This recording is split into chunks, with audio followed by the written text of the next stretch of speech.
पाकिस्तान के पास है वो पाकिस्तान ने धोखे से और बल प्रयोग से लिया था। बिल्कुल। 22 अक्टूबर 1947 को जो इंस्ट्रूमेंट ऑफ एक्सेशन का दस्तखत हुआ है वो फुल एंड फाइनल था, और वो जो इंस्ट्रूमेंट ऑफ एक्सेशन था जो बाकी 562 रियासतों ने किया, एग्जैक्टली वही words, every single full stop comma semicolon same था। उसके बाद पाकिस्तान ने धोखे से हमला किया, हमला करके वो काफी आगे तक आए। कश्मीरी ने पाकिस्तान की सेना को मारा, पाकिस्तान की सेना को कश्मीरियों ने भगाया है, और फिर उस पाकिस्तान की सेना को कश्मीरियों ने पीछे धकेला और एक लेवल लिमिट पर जाकर के ये युद्ध रुका और वहां पर लाइन ऑफ कंट्रोल खिंच गई। ये कश्मीर जो है पाकिस्तान का कभी ना तो था, न है, न होगा। सर उद्देश्य क्या था? सर उद्देश्य क्या था? अगर पाकिस्तान ने उस पर कब्जा किया, उद्देश्य क्या था पाकिस्तान का? उनको यही वो चाह रहे थे कि किसी, क्योंकि वहां पर उनको लग रहा था कि ये मुस्लिम डोमिनेटेड स्टेट है। तो मैं आपको और इतिहास बता सकता हूँ नैना, ये इनको पता नहीं है, ये पढ़ के लोग पढ़ते नहीं है कोई भी। आप जो 1930 में पहली बार जब मोहम्मद इकबाल मुस्लिम लीग के लीडर थे, उन्होंने जब प्रेसिडेंट थे, जब उन्होंने नक्शा निकाला था पाकिस्तान का, उस नक्शे को आप उठा के देख लें, इतिहास में दर्ज है। किसी की फालतू की बातें डिनायल और अनडिनायल से इससे कोई फर्क नहीं पड़ता। उस नक्शे में कश्मीर का जिक्र नहीं था, इसको आप उठा करके चेक कर सकते हैं। बाद में आफ्टर थॉट हुए कि अरे यार कश्मीर भी पाकिस्तान का हिस्सा होना चाहिए, और ये उसके ऊपर जब एक्सेशन हो गया उन्होंने हमला किया। हमला करने के भी 5-7 दिन के बाद भारत की सेनाएं गई हैं पाकिस्तान पीओजे के जम्मू कश्मीर में। कोई शक नहीं होना चाहिए, आप इतिहास को पढ़ें, इतिहास बिल्कुल क्लियर है, एक्सेशन बिल्कुल साफ सुथरा बिल्कुल क्लियर था, और उसके साथ कश्मीर भारत का हिस्सा बना इन एंटायरिटी, टुकड़ों में नहीं था। और जो टुकड़ा आपके अवैध कब्जे में है वो टुकड़ा अपने धोखे और उसके साथ उन्होंने हमले के साथ उसको वहां से लिया, ये बात बिल्कुल क्लियर है।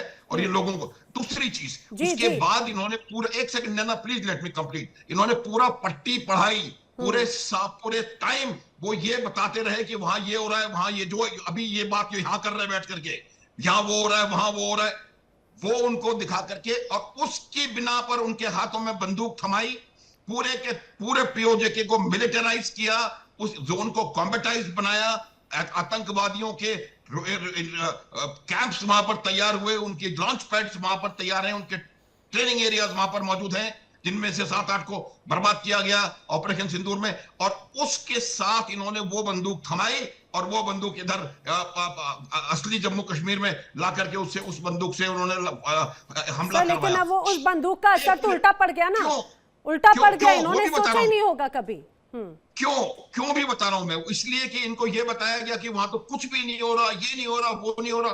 अब वहां पर उनको आईआईटीज दिखाई दे रहे हैं, आईआईएम्स दिखाई दे रहे हैं, all India institute of medical sciences दिखाई दे रहा है, दुनिया का सबसे ऊंचा रेलवे ब्रिज दिखाई दे रहा है, ट्रेन नजर आ रही है पूरे में चलती हुई, चौड़ी 4-4, 8-8 लेन सड़कें वहां पर उनको नजर आ रही है, पढ़ाई लिखाई, इन्वेस्टमेंट, 3-3.5 करोड़ वहां पर जाकर के सैलानी पहुंच रहा है। तब उनको लगा कि यार ये जो पूरी पट्टी पढ़ा रहे थे अभी तक, वो पट्टी सरासर झूठ थी, और जिस पट्टी के चलते उन्होंने बंदूकें हमारे हाथ में थमाई, और अब उसी बंदूक को लेकर के वो कह रहे हैं कि तुम टेररिस्ट हो।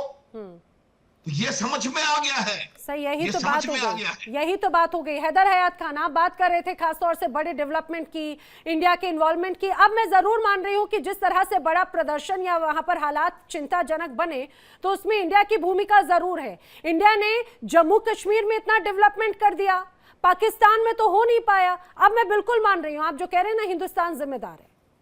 अनुज माथुर जी ने एक बिंदु बता दिया। नैना, मैं कुछ बातें तो मैं मानता हूँ, इसमें कोई शक नहीं है कि भारत जो है उसने वहां पर ठीक ठाक चीजों में इजाफा किया है, किसमें अपनी अफवाज की तादाद में, जो पहले 7 लाख थी अब 10 लाख से ज्यादा है।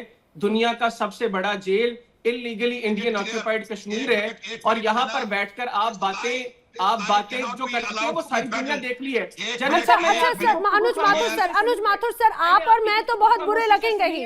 अनुज माथुर जी, आप और मैं तो बुरे लगेंगे हैदर हयात खान जी को।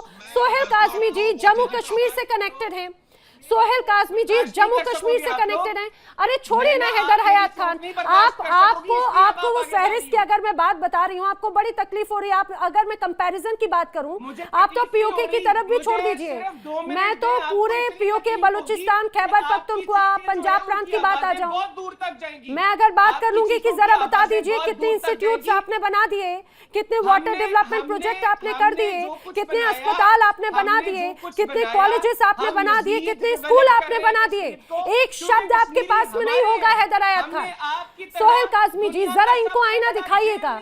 ये सपना देख रहे हैं हिंदुस्तान के कश्मीर का, जरा इनको आईना दिखाइएगा। वो कह रहे हैं कि भाई जो हमने डेवलपमेंट किया, इनके आगे क्या है।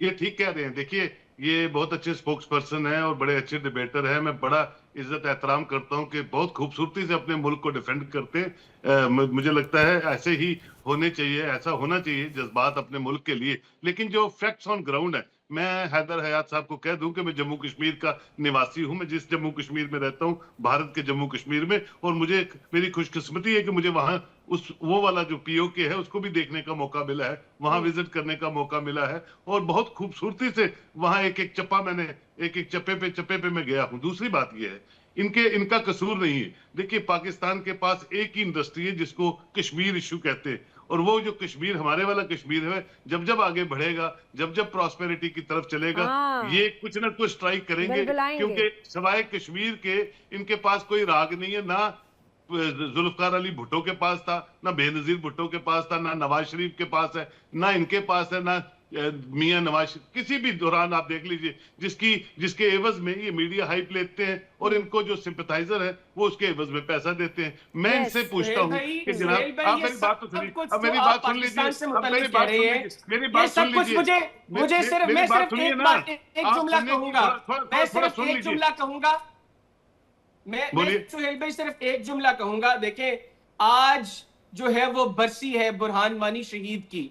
मकबूजा कश्मीर का हर नौजवान वो समझता है कि जो मिशन बुरहान वानी शहीद का था, उस मिशन को मुकम्मल करना है, और मिशन भारतीय आतंकी उग्रवादी, आतंकी उग्रवादी, इंशाल्लाह वो मिशन जारी रहेगा।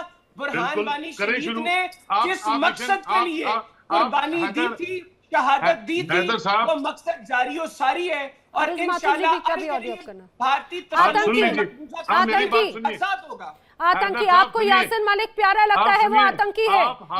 हाफिज सईद जैसे लोगों को अगर आप नेशनल हीरो बनाते हैं तो आप बनाइए, आपका मुकद्दर है। बुरहान वानी एक टेररिस्ट था, और उस जैसे जितने भी टेररिस्ट जम्मू कश्मीर, सुन तो लो यार, वो आपका रिश्तेदार होगा, सबसे बड़ा टेररिस्ट आपका रिश्तेदार होगा, आपका रिश्तेदार होगा। हैदर हयात खान, बलूचिस्तान में जिन लोगों का कत्लेआम किया, बलूचिस्तान में जो लोग प्रोटेस्ट कर रहे हैं, वो आतंकवादी हैं या वो आपके प्यारे हैं? वो आपके हीरो ही या कौन है? वो भी आजादी की लड़ाई लड़ रहे हैं ना बलूचिस्तान और पीओके में। आप सुनिए बात, अब आपकी मैंने सुनी, आप मेरी सुनिए। ऐसा कोई भी इंसान जिसके हाथ में गन है, 2014 के ऑनवर्ड्स ऑपरेशन ऑल आउट जब हमने शुरू किया, आप देख लीजिए, बातचीत और गन इकट्ठी नहीं चलेगी। पहले की सरकारें बातचीत और गन इकट्ठी चलाती थी। आज आप ही कह रहे हैं कि बातचीत होनी चाहिए हिंदुस्तान के साथ। यही तो डबल स्टैंडर्ड है ना, डबल स्टैंडर्ड है। महबूबा मुफ्ती, हैदर हयात खान, डबल स्टैंडर्ड है। बलूचिस्तान पीओके के लोगों को आप आतंकी कह रहे हैं, ठीक है। अनुज माथुर जी रिएक्ट कर रहे थे, शॉर्ट रिएक्शन सर। देखिए, मैं इनका एक दो चीजें बिल्कुल क्लैरिफाई कर दूं। ये मैं आपको प्रमाणित कर दूंगा, आपको अभी मैं आपके पास भिजवा दूंगा, नैना आप इनको दिखा सकती हैं कि जितनी फोर्सेस पाकिस्तान की पीओजेके में हैं, एरिया और उसके साथ एवरेज फोर्सेस उससे आधी फोर्सेस हैं इंडिया की कश्मीर, जम्मू कश्मीर में। पहली बात इनका क्लियर कर दूं मैं, ये बोल रहे हैं 10 लाख, भारत की पूरी जो फोर्स है, पूरी इंडियन आर्मी 13 लाख है, और इनका कहना है कि 10 लाख हमने श्रीनगर में बैठा रखे हैं। तो मुझे हंसी भी नहीं आती, इनके ऊपर तरस आता है कि कितना कम ज्ञान है, और उस ज्ञान को अज्ञान आपकी हालत है, आपकी हालत है तरस खाने वाली, आपकी हालत है तरस खाने वाली। अभी 13 माह हुए हैं फेंटा लगाए आपको, आप लोगों को मजीद काबिले तरस बना देंगे। अरे हैदर हयात खान, आप सुनिए, वो आप स्क्रिप्ट पढ़ रहे हैं, जो आपको स्क्रिप्ट लिखी लिखाई मिली है, वरना हकीकत आप भी जानते हैं और जो आपके हुक्मरान जिन्होंने आपको स्क्रिप्ट भेजी है वो भी बखूबी जानते हैं। हिंदुस्तान के सामने 1% हैसियत नहीं है पाकिस्तान की। हिंदुस्तान की सेना के आगे 1% हैसियत नहीं है आपकी, 1% हैसियत नहीं है आपकी। 47 से लेकर 2026 तक हर बार मुंह की खाई है, लेकिन फिर भी देखिए ओवर कॉन्फिडेंस। अरे जो अपनी जनता के लिए बंदूक उठाने से जरा से नहीं उनके हाथ कांपते, अपनों का खून बहाने के लिए दूसरों के लिए क्या ही कहा जाएगा। आप ये मान के चलिए अब अलग होने की कगार पर पहुंच चुका है पाकिस्तान से एक बड़ा हिस्सा। आपकी सेना, आपकी सरकार संभाल नहीं पा रही है, जरा कंट्रोल कर लीजिए अभी।